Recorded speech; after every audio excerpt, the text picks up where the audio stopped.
L'alcool n'est pas ce que vous croyez. Ce n'est pas une boisson inoffensive. Ce n'est pas seulement quelque chose qui permet de se détendre après une longue journée ou de rendre une soirée plus agréable. Ce n'est même pas une question de relaxation ou de célébration.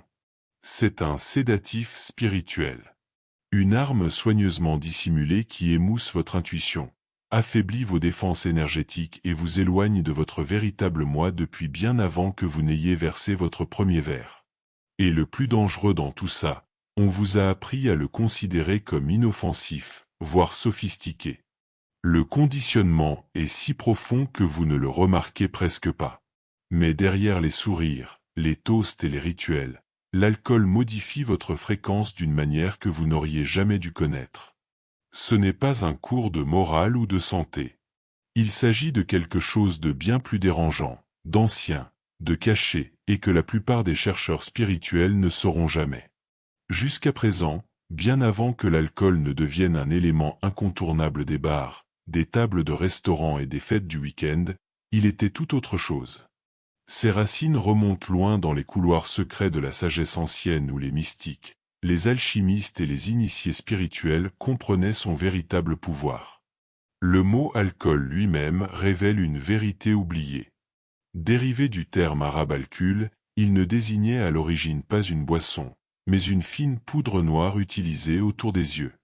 Mais dans les traditions alchimiques, sa signification était bien plus profonde. Alcool décrivait le processus de distillation lui-même qui consiste à extraire l'essence, l'esprit de la matière. Les alchimistes savaient que ce processus n'était pas seulement physique. Il symbolisait la séparation de l'âme et du corps, l'extraction de l'essence vivante de la forme. C'est pourquoi, même aujourd'hui, nous appelons les boissons alcoolisées des spiritueux. Il ne s'agit pas seulement d'un langage poétique, c'est l'écho linguistique d'une conception ancienne. L'alcool extrait l'esprit de la matière, mais lorsqu'il est consommé de manière imprudente, il peut également extraire votre propre essence spirituelle. Les anciens ne prenaient pas cela à la légère. L'alcool était traité avec à la fois respect et crainte. Il n'était pas destiné à une consommation occasionnelle ou à un divertissement futile. C'était un outil de transformation utilisé avec précaution dans le cadre de rites sacrés, de cérémonies et de rituels d'initiation. Seuls les initiés, ceux qui avaient été formés à naviguer de manière responsable dans des états modifiés, étaient autorisés à l'utiliser.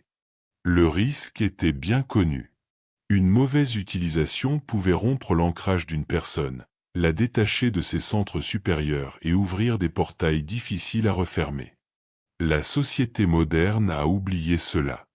Ou peut-être, plus exactement, elle a choisi de l'enterrer.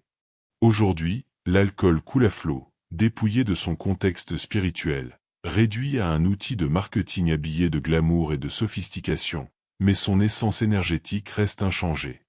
Ce qui était autrefois reconnu comme une substance volatile capable de manipuler l'âme a été reconditionné en un divertissement inoffensif. Et cette ignorance nous a rendus vulnérables d'une manière que la plupart des gens n'imaginent même pas. Car l'alcool ne se contente pas de détendre l'esprit ou d'atténuer l'anxiété sociale. Il ne se contente pas de donner confiance ou de rendre plus amusant. Chaque gorgée modifie votre fréquence, perturbe votre champ énergétique et fracture l'équilibre délicat qui maintient votre alignement spirituel intact. Ce dont les anciens nous ont mis en garde se produit toujours, mais aujourd'hui, sans conscience, sans respect et sans les protections qu'ils utilisaient autrefois, le danger n'est pas seulement physique, il est spirituel. Et c'est précisément pour cela que presque personne n'en parle. Car remettre en question l'alcool, ce n'est pas seulement remettre en question une habitude, c'est remettre en question l'un des piliers les plus profondément ancrés de notre programmation culturelle.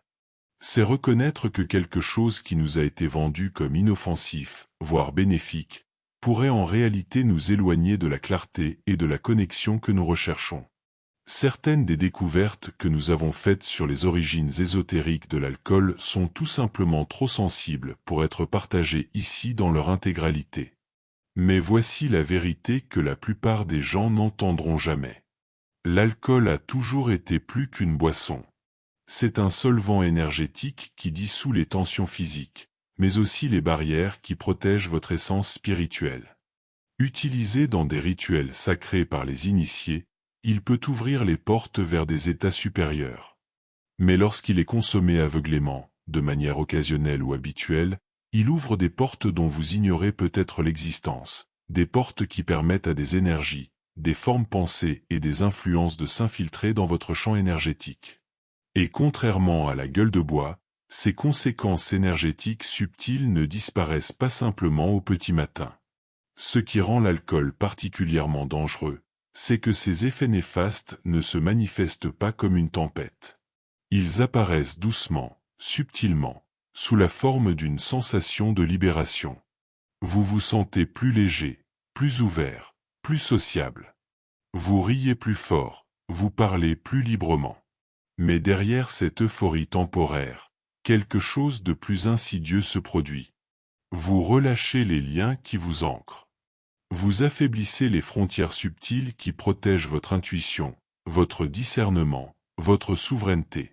À chaque verre, votre champ énergétique devient un peu plus poreux, votre clarté un peu plus trouble. Et comme vous vous sentez bien sur le moment, vous ne voyez pas l'érosion jusqu'à ce que vous vous soyez éloigné de votre point de départ.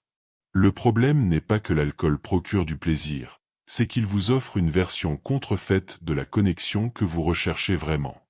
Vous croyez que vous devenez plus vous-même lorsque vous buvez, mais en réalité, vous vous éloignez de votre essence. Et plus vous vivez dans ce faux moi, plus il devient difficile de vous souvenir de ce que signifie être en harmonie avec vous-même.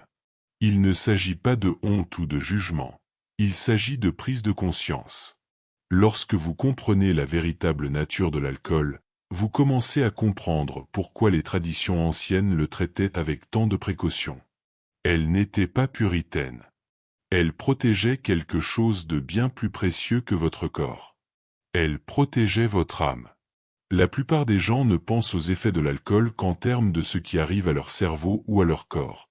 Troubles de l'élocution, perte d'équilibre, esprit embrumé. Mais très peu de gens se demandent ce qui se passe sous ces symptômes physiques, dans cette partie de vous qui est invisible à l'œil nu mais qui est au cœur de votre être, votre champ énergétique. Vous n'êtes pas seulement des muscles, des os et des pensées.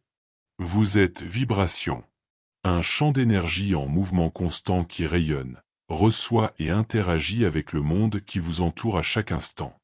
Et l'alcool modifie ce champ d'une manière que la plupart d'entre nous n'ont jamais appris à reconnaître. Votre champ énergétique, votre aura, votre corps de lumière, votre système subtil, n'est pas une théorie mystique. C'est l'architecture de votre souveraineté spirituelle. Il contient votre intuition, votre clarté, votre guidance supérieure. Il agit à la fois comme un récepteur et un bouclier, vous permettant de vous connecter à votre vérité intérieure tout en filtrant les énergies qui ne vous appartiennent pas. Lorsque ce champ est fort, vous vous sentez connecté, aligné, conscient. Mais lorsqu'il se fracture, lorsqu'il s'affaiblit, vous devenez vulnérable à des influences que vous ne reconnaissez peut-être pas comme étrangères. C'est là que l'alcool agit silencieusement. Lorsque vous buvez, il ne se contente pas d'engourdir votre esprit. Il crée des déchirures microscopiques dans votre structure énergétique. Il ne s'agit pas d'une explosion d'énergie spectaculaire, mais de perforations subtiles qui compromettent lentement l'intégrité de votre champ. Votre aura devient poreuse. Vos limites s'assouplissent. Les énergies qui rebondiraient normalement sur votre champ commencent à s'infiltrer. Les formes pensées, les résidus émotionnels, voire les influences parasitaires qui se nourrissent de la déconnexion, trouvent un chemin plus facile vers votre espace. Et comme ce processus est graduel, la plupart des gens ne s'en rendent jamais compte. L'un des premiers symptômes de cet affaiblissement énergétique est l'émoussement de l'intuition. Cette petite voix en vous, celle qui vous avertit, vous guide et vous pousse vers l'alignement, devient plus difficile à entendre. Vous remettez plus souvent en question vos décisions. Vous vous sentez légèrement plus réactif, légèrement moins stable. Au fil du temps, cette subtile déconnexion devient votre nouvelle norme et vous la confondez avec qui vous êtes. Mais ce n'est pas le cas. C'est l'érosion de la clarté qui se fait passer pour la personnalité. La perturbation énergétique n'est pas uniforme. Différents aspects de votre système sont affectés de différentes manières. Votre chakra racine, lié à la survie, au plaisir physique et à l'ancrage, devient surexcité. Vous vous sentez plus connecté au matériel, plus motivé par vos désirs primaires. Pendant ce temps, votre chakra couronne, votre pont vers une conscience supérieure, s'émousse, se bloque et s'éteint. Les voies qui vous permettent d'accéder à des états de conscience élevés sont lentement obstruées. Vous vous sentez vivant dans votre corps, mais déconnecté de votre moi supérieur. C'est le compromis qu'offre l'alcool, un ancrage temporaire au prix de la clarté spirituelle. Et comme les effets de l'alcool sont socialement acceptés, les dommages sont normalisés. On vous encourage à boire pour vous détendre, vous ouvrir et être plus sociable. Mais ce qui se passe réellement, c'est que vos limites énergétiques sont abaissées. Oui, vous devenez plus ouvert, mais pas d'une manière qui vous guérit. Vous vous ouvrez d'une manière qui vous expose. Vous ne vous connectez pas seulement avec vos amis. Vous absorbez des fragments de l'environnement, les émotions des autres et des influences que vous n'étiez pas censé porter. Plus cela dure, plus il devient difficile de revenir en arrière. Votre méditation semble plus confuse. Vos rêves deviennent chaotiques ou lointains. Vous ne vous fiez plus à votre instinct. Vous avez du mal à rester assis sans bouger, car la déconnexion est devenue votre état normal. Vous pouvez même commencer à croire que vous avez besoin d'alcool pour avoir confiance en vous, être créatif ou créer des liens. Mais ce n'est qu'une illusion. L'alcool ne crée pas ses qualités.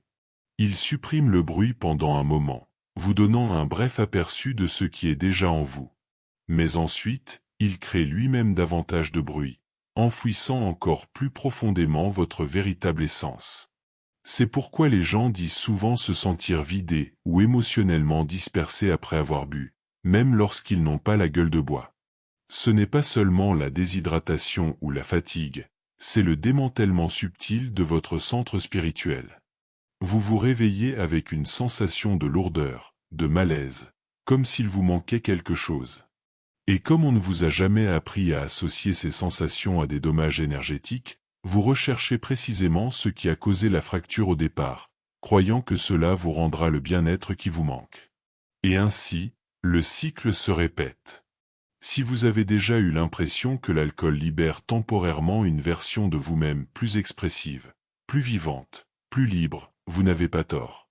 Mais ce que vous vivez n'est pas votre véritable personnalité qui émerge. Ce sont vos défenses spirituelles qui s'effacent. Ce n'est pas de la confiance, c'est de l'exposition. Et avec le temps, cette exposition a un coût que la plupart des gens ne calculent jamais. La manipulation de votre champ énergétique ne nécessite pas votre conscience. Elle fonctionne indépendamment de vos croyances. Tout comme la gravité se moque que vous y croyez ou non, les principes énergétiques n'ont pas besoin de votre consentement pour fonctionner. Que vous voyez votre aura ou non, que vous croyez au chakra ou non, les mécanismes restent les mêmes. L'alcool modifie votre état, non seulement chimiquement, mais aussi vibratoirement. Et dans cet état modifié, vous devenez accessible à des énergies qui étaient auparavant tenues à distance. C'est la partie de l'alcool que personne ne vous enseigne. C'est le niveau de vulnérabilité dont on ne vous a jamais averti. Car comprendre cette vérité remettrait en cause l'un des scripts culturels les plus puissants et les plus rentables jamais écrits. Celui qui dit que l'alcool est inoffensif, voire essentiel pour vivre pleinement sa vie.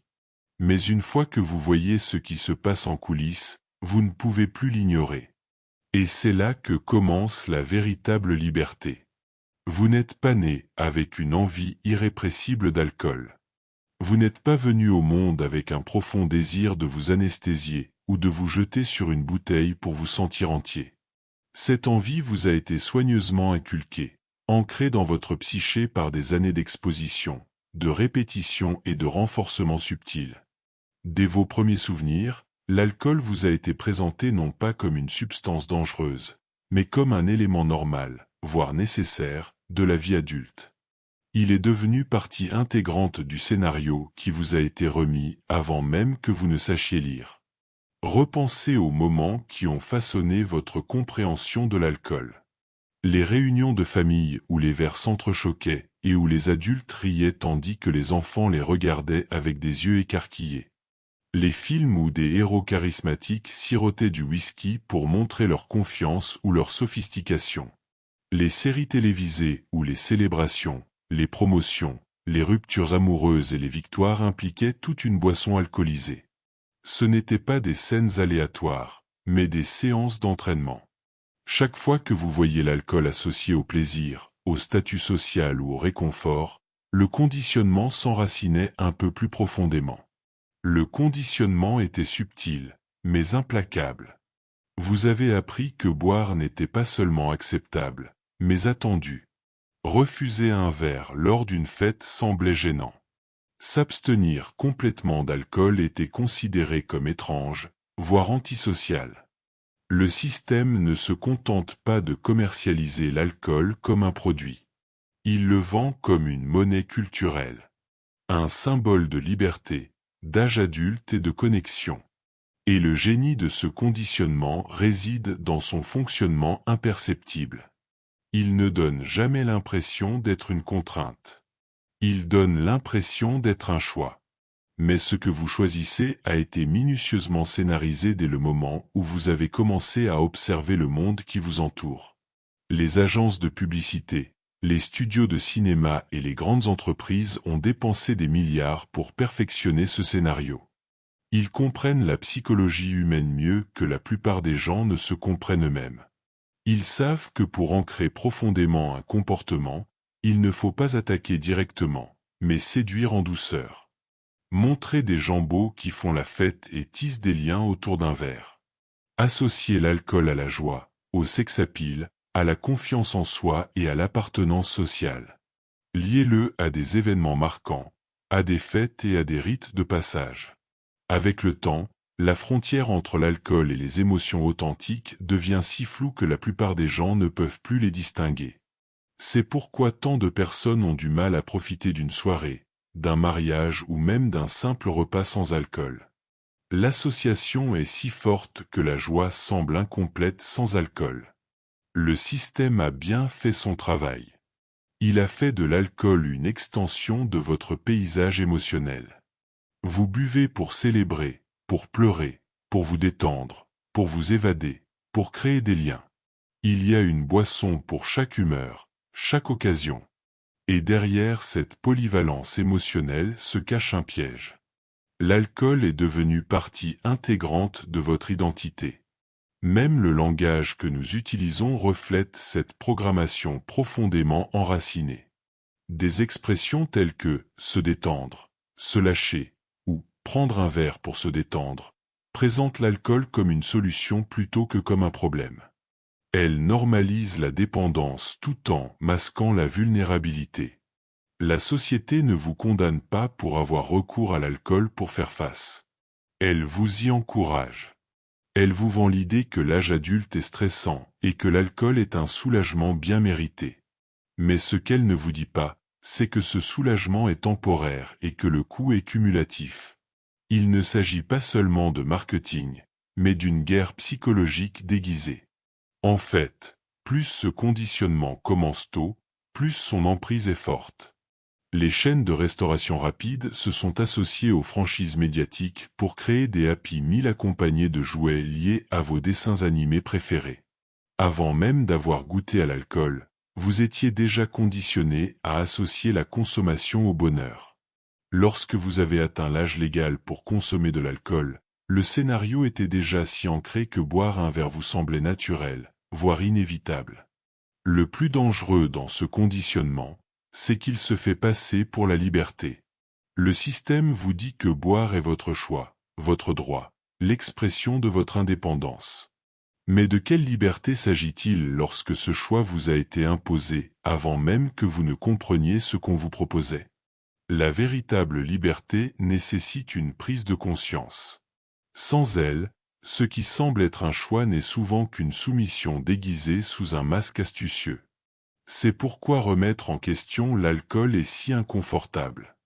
Il ne s'agit pas seulement de remettre en question une habitude, mais de confronter toute une vie de programmation culturelle qui vous a dicté qui vous devez être, comment vous devez vous sentir et comment vous devez interagir avec les autres.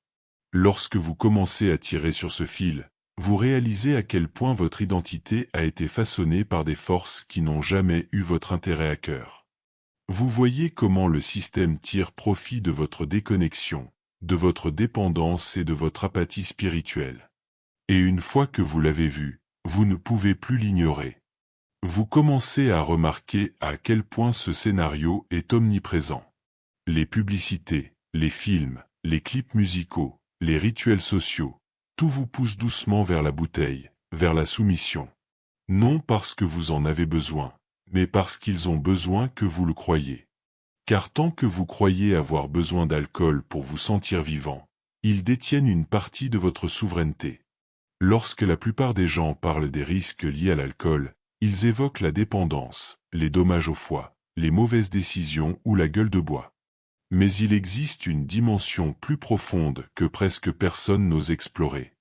Au-delà des conséquences physiques se cache une réalité subtile, mais bien plus dangereuse. L'alcool ne vous rend pas seulement vulnérable physiquement, il vous rend vulnérable spirituellement. Chaque fois que vous buvez, vous ne faites pas seulement tomber vos inhibitions. Vous abaissez votre garde énergétique. Et lorsque cette garde est baissée, vous n'êtes pas le seul à le remarquer.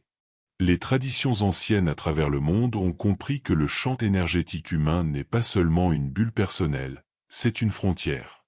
Elle vous protège des influences qui ne vous appartiennent pas, mais l'alcool affaiblit cette frontière, créant des ouvertures qui permettent à des énergies, des formes pensées et des entités d'accéder à vous. Ce ne sont pas des contes de fées ou des superstitions.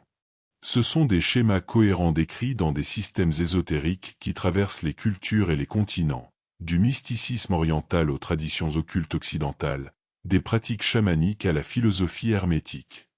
Ils mettent tous en garde contre ce qui peut arriver lorsque vous entrez dans des états modifiés sans discipline spirituelle ni conscience.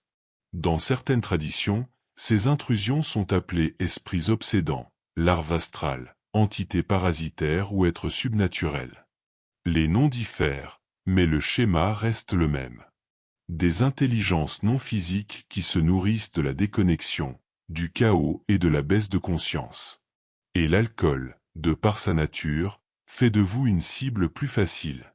Car lorsque votre champ se fracture, votre fréquence vibratoire baisse. Vous n'êtes plus l'énergie stable et cohérente d'un être aligné. Vous diffusez de la confusion, de l'instabilité et une vulnérabilité émotionnelle. Et tout comme les prédateurs recherchent les plus faibles dans le règne animal, ces entités sont attirées par ceux qui sont exposés énergétiquement. Vous pensez que cela semble tiré par les cheveux? Pensez à quelqu'un que vous avez vu ivre-mort, au vide dans ses yeux, à l'absence de sa présence habituelle, à son comportement imprévisible qui semble étranger même à lui-même. Ce n'est pas seulement l'ivresse, c'est une dissociation spirituelle. La lumière s'estompe, et quelque chose d'autre apparaît. Pas toujours complètement, pas toujours de manière spectaculaire, mais suffisamment pour agir à travers le réceptacle affaibli. Assez pour laisser une empreinte persistante qui ne s'explique pas facilement par la seule biologie. Ces intrusions ne se manifestent pas toujours sous forme de possession ou d'explosion dramatique. Souvent, elles sont beaucoup plus insidieuses. Elles s'ancrent sous forme de pensées compulsives, d'envie, d'instabilité émotionnelle ou de comportements autodestructeurs. Vous pensez que l'envie de boire à nouveau n'est qu'une habitude. Mais que se passerait-il si elle était soufflée dans votre conscience par une énergie qui tire profit de votre déconnexion? Et si le cycle de la dépendance était alimenté non seulement par votre propre chimie, mais aussi par des influences qui prospèrent en vous maintenant dans cet état de vulnérabilité? Le système n'a jamais eu à vous avertir de cela, car le reconnaître reviendrait à lever le voile sur le véritable coût de la consommation inconsciente. Au lieu de cela, il ridiculise ces idées en les qualifiant de fantaisie, de superstition ou de pensée spirituelle dépassée. Mais les cultures anciennes ne partageaient pas ces avertissements par ignorance. Elles les partageaient parce qu'elles comprenaient comment les couches de la réalité s'entrecroisent. Elles savaient que lorsque vous modifiez votre état sans intention, sans préparation, sans protection, vous ne jouez pas seulement avec votre propre esprit. Vous ouvrez des portes que vous ne savez peut-être pas fermer. Et le danger est d'autant plus grand que la plupart des gens ne croient pas qu'ils ouvrent quoi que ce soit. On vous a appris que l'alcool n'affecte que votre humeur, votre coordination et vos filtres sociaux. On ne vous a jamais parlé de l'infrastructure énergétique qui soutient votre conscience éveillée. On ne vous a jamais dit que votre champ énergétique est votre première ligne de défense contre les influences que vous ne pouvez pas voir. Vous évoluez donc dans le monde sans en avoir conscience, baissant votre garde à chaque verre, riant, créant des liens, jouant un rôle, tandis que des forces invisibles s'attachent discrètement à votre état affaibli. Au fil du temps, ces influences ne disparaissent pas avec votre gueule de bois. Elles s'ancrent dans vos schémas. Elles façonnent vos désirs, alimentent vos angoisses et encouragent les comportements qui maintiennent votre vibration à un niveau bas. Vous commencez à avoir envie de ce qui vous affaiblit sans même savoir pourquoi. Vous devenez un vecteur, non pas de votre moi supérieur, mais de cycles de confusion, de dépendance et d'érosion spirituelle. Et comme la culture célèbre votre participation, vous ne la remettez que rarement en question.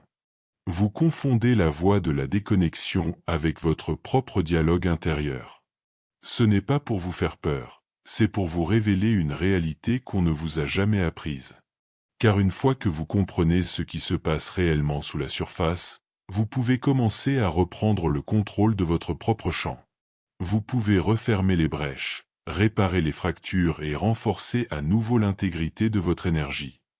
Mais ce processus commence par la prise de conscience. La prise de conscience de tout ce que vous avez été conditionné à accepter comme inoffensif et de tout ce qui se passe au-delà de vos cinq sens. La première étape consiste à voir le piège tel qu'il est réellement. L'emprise de l'alcool sur votre vie n'est pas fondée sur la douleur. C'est ce qui le rend si trompeur. Il ne s'impose pas à vous par la peur ou la menace. Il se présente sous le couvert du confort, du rire, du soulagement. Il vous offre une brève évasion du poids de votre propre esprit, des voix qui vous murmurent vos doutes, vos peurs et vos blessures inexprimées.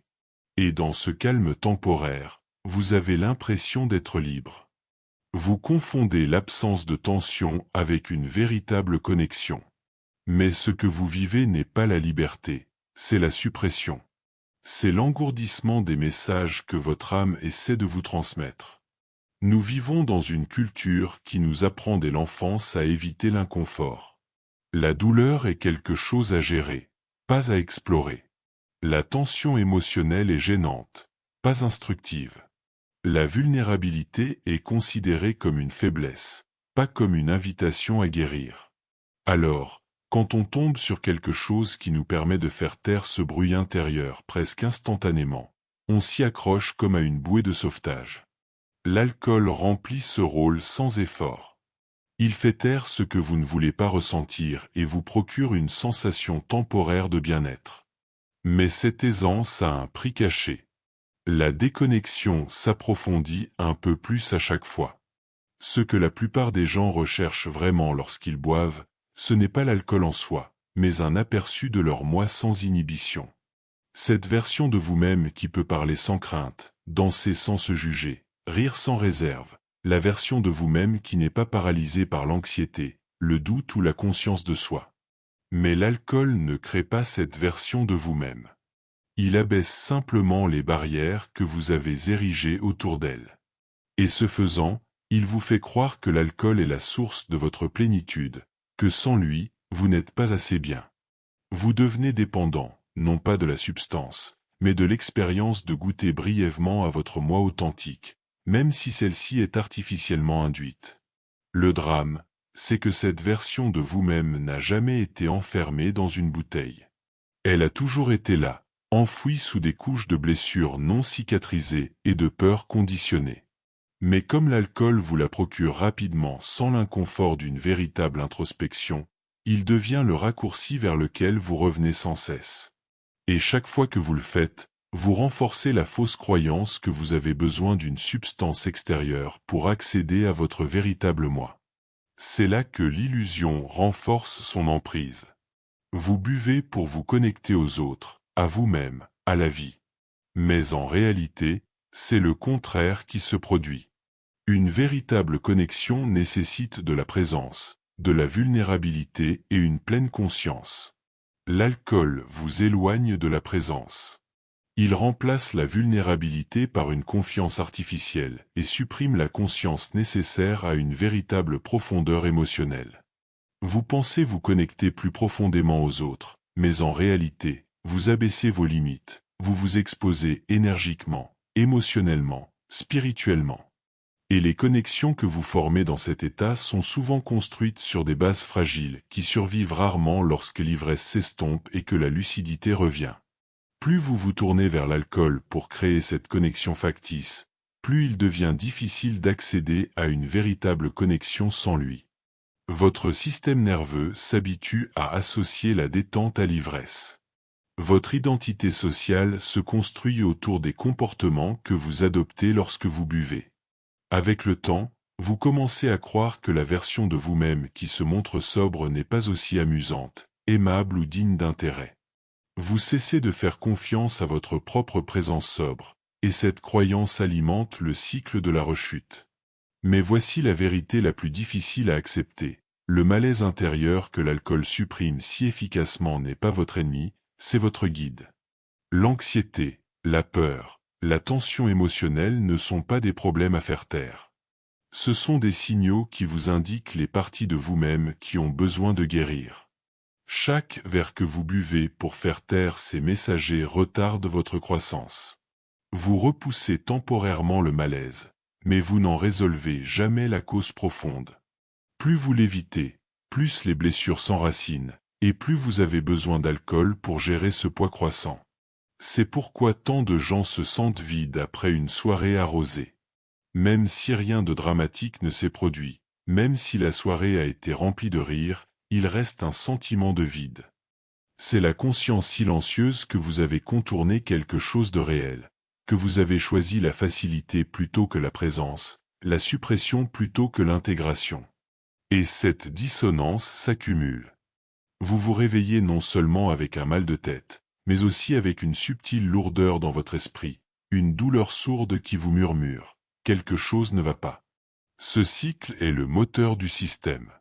Il vous pousse à rechercher une version de vous-même à laquelle vous n'avez pas pleinement accès, car vous avez été conditionné à croire que vous avez besoin d'alcool pour y parvenir. Mais la vérité est bien plus simple et bien plus stimulante. Vous n'avez pas besoin d'alcool pour vous sentir entier. Vous avez besoin du courage d'accepter votre malaise, d'affronter vos zones d'ombre, d'embrasser votre vulnérabilité sans la refouler. C'est là que réside la véritable connexion. C'est là que vous attend votre moi authentique. Pas au fond d'un verre, mais dans l'espace que l'on vous a appris à éviter. Toutes les grandes traditions spirituelles mettent clairement en garde contre l'intoxication. Mais dans le monde moderne, ces enseignements ont été édulcorés, réinterprétés ou complètement ignorés. Nous avons hérité de fragments de sagesse ancienne dépouillés de leur profondeur et de leur contexte, tout en rejetant les parties qui ne cadraient pas avec nos désirs. La mise en garde contre des substances telles que l'alcool n'est pas née d'un contrôle puritain ou de la peur du plaisir. Elle repose sur la compréhension de la manière dont les états modifiés affectent la conscience, l'énergie et l'intégrité spirituelle. Dans le bouddhisme, les substances intoxicantes sont explicitement répertoriées comme l'un des préceptes à éviter. Non pas parce que boire fait de vous une mauvaise personne, mais parce que cela obscurcit la conscience. Et la conscience, dans l'enseignement bouddhiste, est la pierre angulaire de la libération. Le chemin octuple exige la présence, la bonne intention et la clarté d'esprit.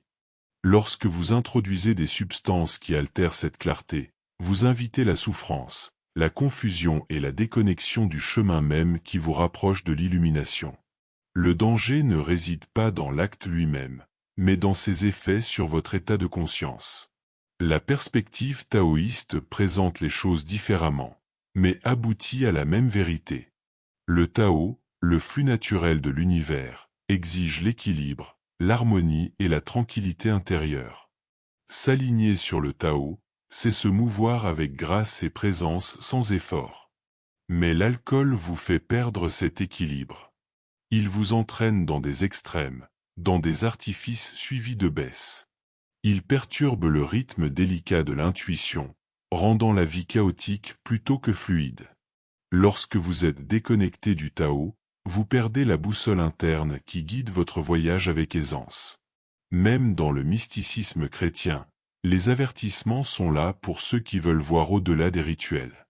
Tout au long de l'histoire, les saints et les mystiques ont parlé de la nécessité de la vigilance, de la protection du cœur et de l'esprit contre les influences qui mènent à l'excès et à l'oubli. Saint Augustin a décrit l'ivresse comme une forme d'abandon de soi, une capitulation non pas devant le divin, mais devant l'évasion. Le Nouveau Testament exhorte à la sobriété spirituelle, non pas parce que le plaisir est intrinsèquement mauvais, mais parce que l'émoussement des sens conduit à la vulnérabilité spirituelle. Le véritable danger n'est pas la boisson, mais l'érosion de votre conscience. L'islam est encore plus direct.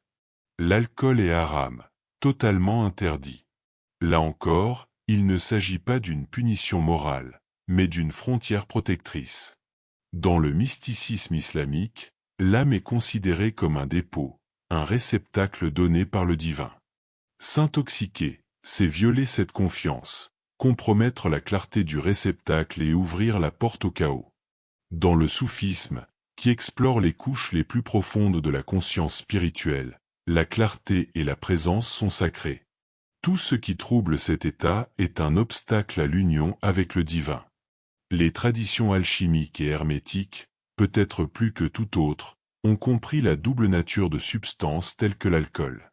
Les alchimistes vénéraient la distillation comme un processus puissant capable d'extraire l'essence. Mais ils la craignaient également.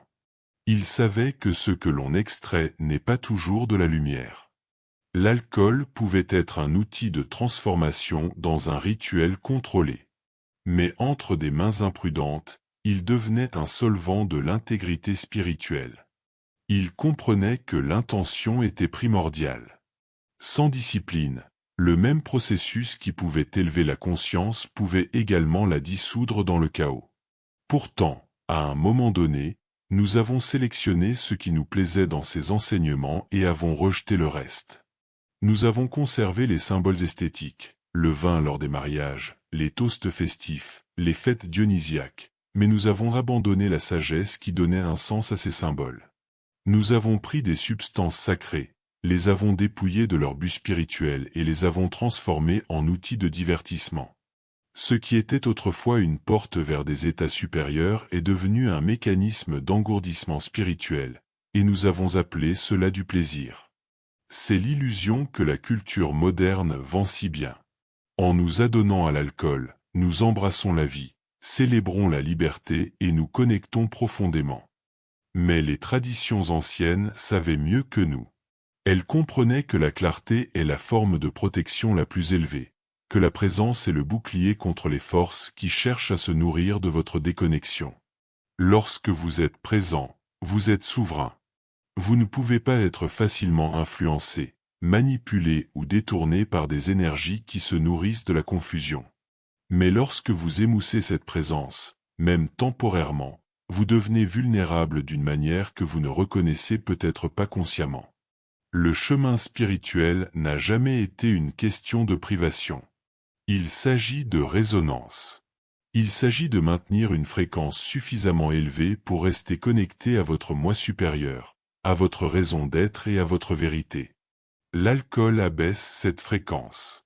Vous ne le remarquez peut-être pas après un verre, ni même après de nombreuses années de consommation occasionnelle. Mais votre âme le ressent. L'émoussement subtil, la difficulté croissante à accéder à votre intuition, la dépendance croissante à des stimuli externes pour vous sentir à l'aise. Tout cela témoigne d'une érosion qui se produit sous la surface.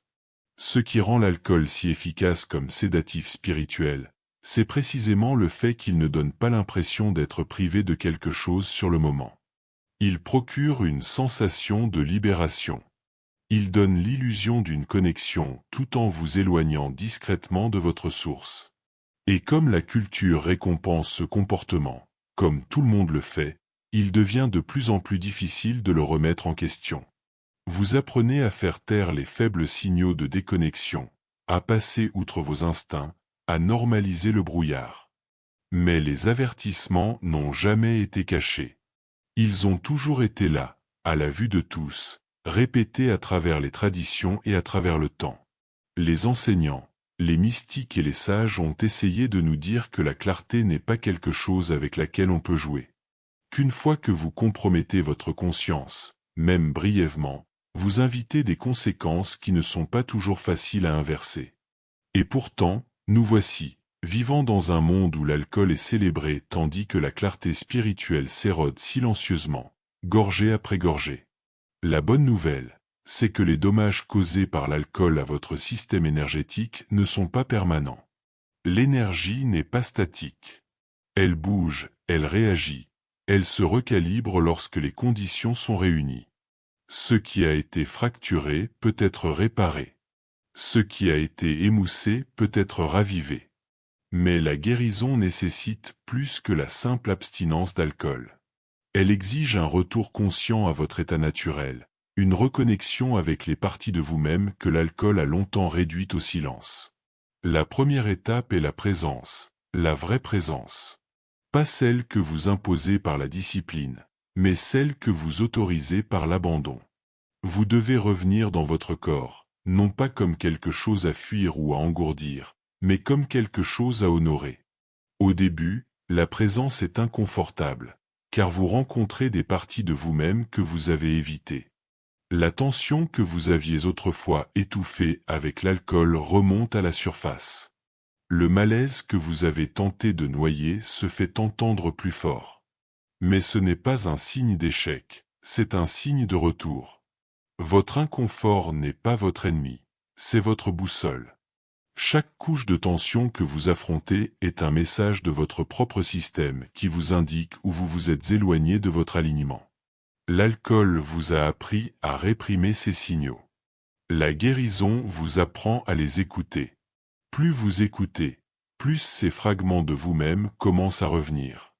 Votre champ énergétique commence à se renforcer, refermant lentement les micro-fissures qui vous ont rendu vulnérables pendant si longtemps. La méditation devient alors un outil puissant, non pas parce qu'elle vous apporte une paix instantanée, mais parce qu'elle vous reconnecte à vous-même. En vous concentrant sur votre respiration, votre conscience s'aiguise. Vous créez un espace entre la pensée et la réaction, entre la sensation et l'évitement. Avec le temps, le bavardage mental s'apaise, non pas par suppression, mais par intégration. Vous recommencez à faire confiance à votre propre esprit. La respiration complète ce processus en faisant sortir votre système nerveux du mode survie. L'alcool vous offrait un soulagement temporaire de la tension chronique en engourdissant votre réponse au stress. Mais la respiration enseigne à votre corps comment libérer cette tension naturellement, rétablissant un sentiment de sécurité et de stabilité sans intervention artificielle. À chaque respiration consciente, vous envoyez un nouveau message à votre système. Nous sommes en sécurité maintenant. Nous n'avons plus besoin de fuir. Mais la guérison n'est pas seulement interne. Votre champ énergétique réagit également au soutien extérieur. Les pratiques, telles que le Reiki, la guérison par le son et le nettoyage énergétique ne sont pas des rituels abstraits. Elles agissent directement sur les fréquences que l'alcool avait perturbées. Elles aident à réaligner votre aura, à colmater les fuites énergétiques et à éliminer les influences résiduelles qui ont pu s'accumuler pendant vos périodes de déconnexion.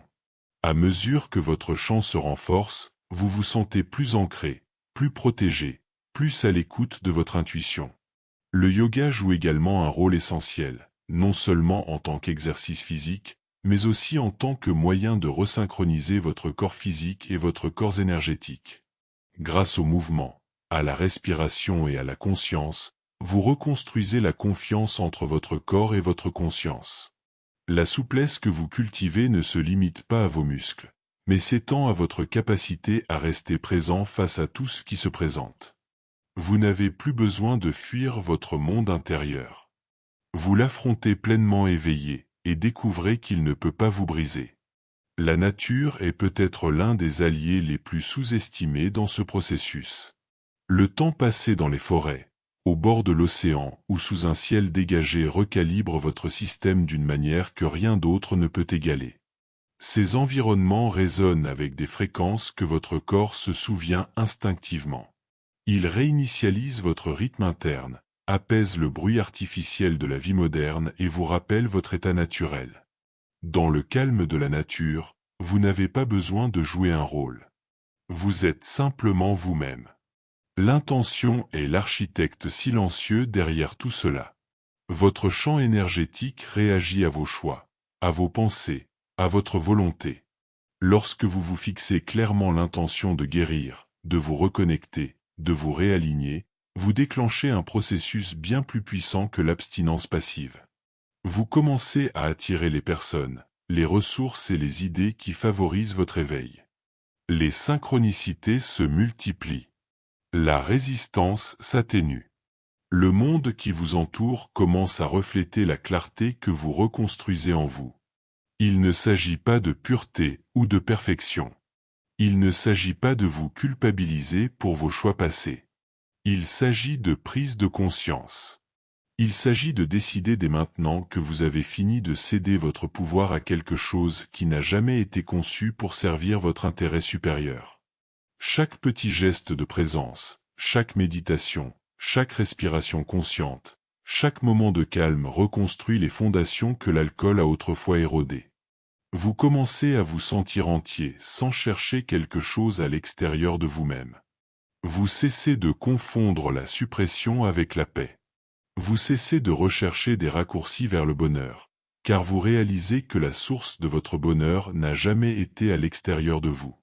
La véritable liberté ne se trouve pas dans l'absence de douleur, mais dans votre capacité à l'affronter pleinement, à ressentir profondément sans vous laisser submerger, à vous faire suffisamment confiance pour rester présent, même lorsque vos anciens schémas vous poussent à fuir.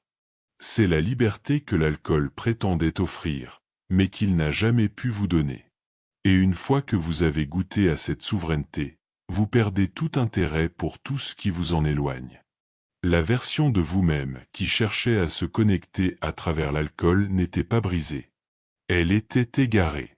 Ce désir que vous ressentiez était réel. C'était votre essence qui vous appelait à rentrer chez vous. Et maintenant, sans anesthésie, sans sédatif, vous apprenez à répondre à cet appel.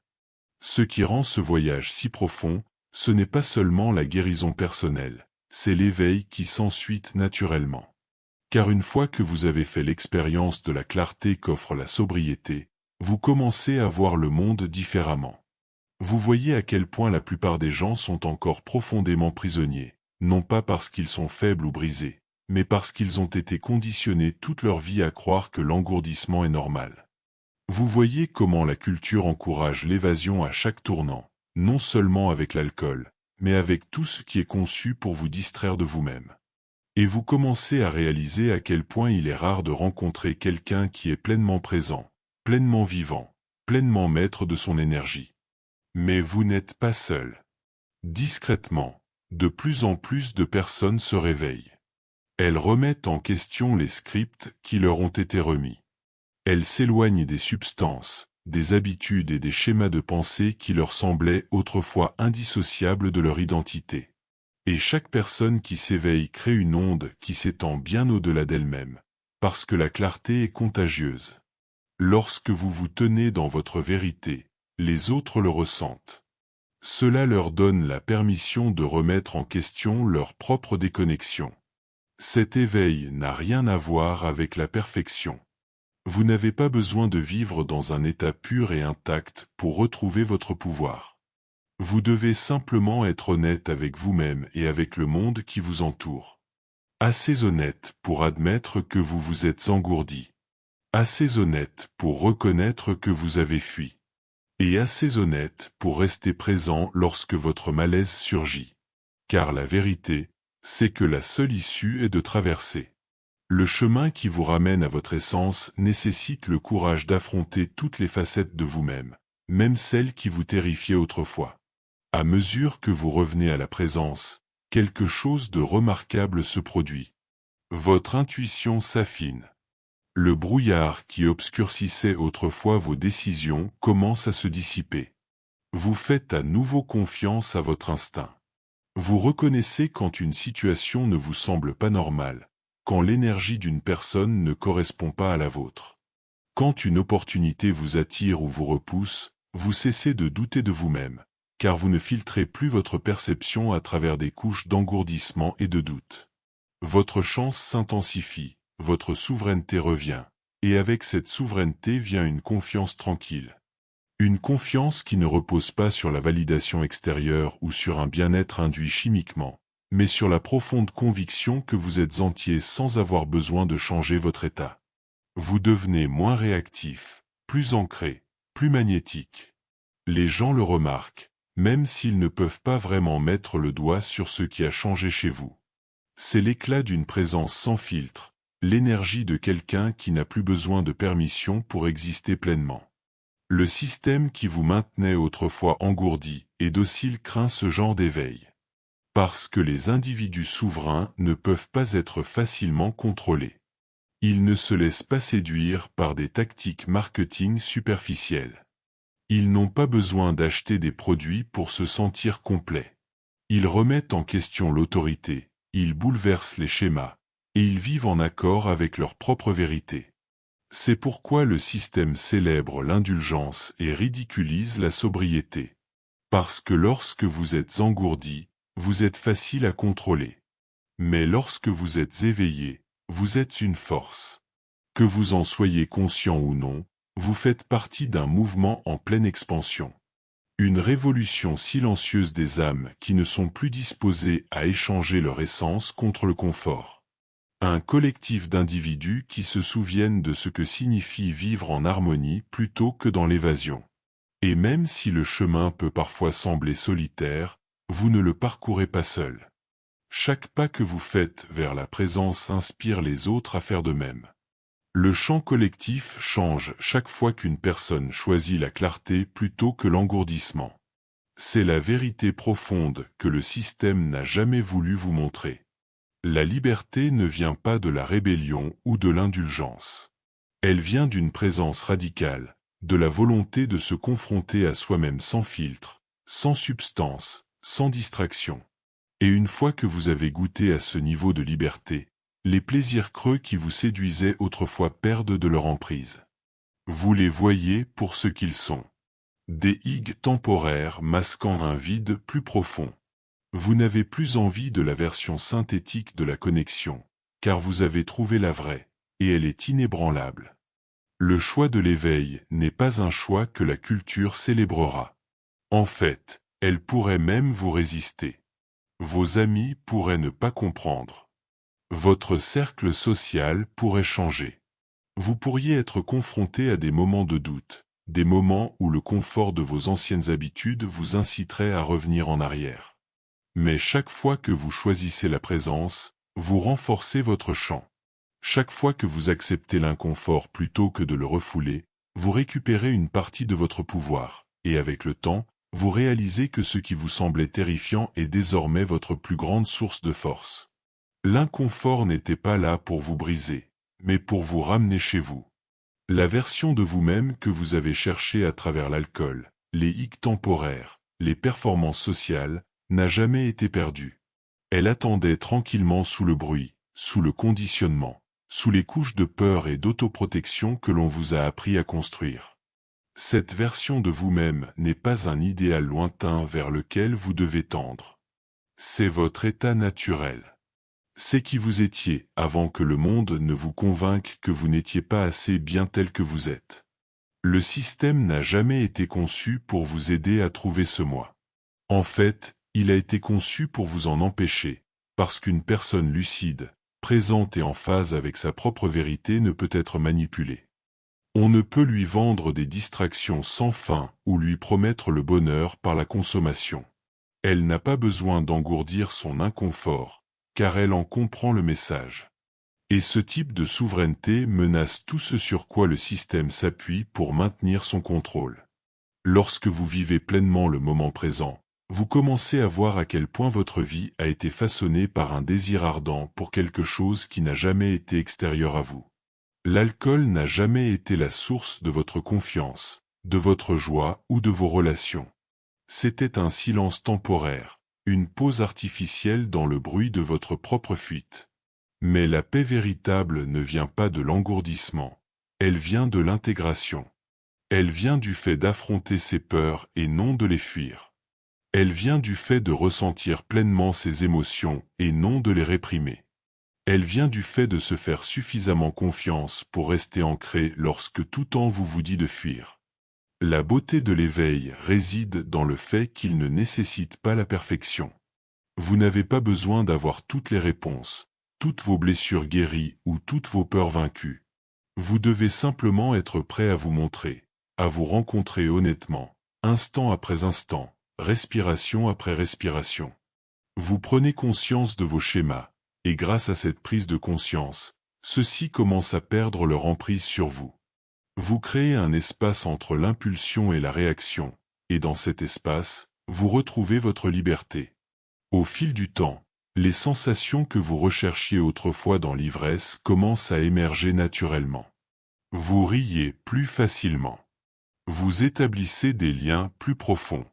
Vous avancez dans la vie avec une confiance en vous qui ne nécessite aucune validation extérieure.